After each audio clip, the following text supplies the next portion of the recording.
Can you hang a TV on a pillar? Of course you can hang a TV on a pillar. Whether it's a round pillar, square pillar like that, up there, that's a square pillar or rectangular pillar. I would suggest getting strapping on the pillar. Right? You don't want to drill into the pillar.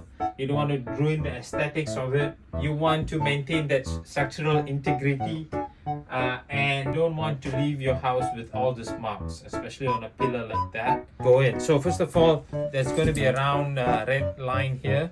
You want to start from the side. Coming out. Okay, this way. In. Coming out. In. Drop that.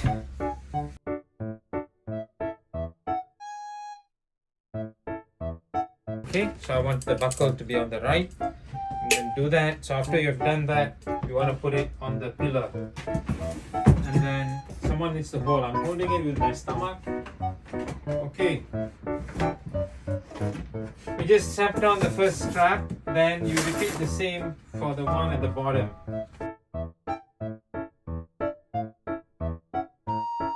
And then, right? Then you have this extra strap which I would just wrap it around at the back. If you don't want it, if you want to cut it, it's fine too. It's not going to change the integrity of the mounting system.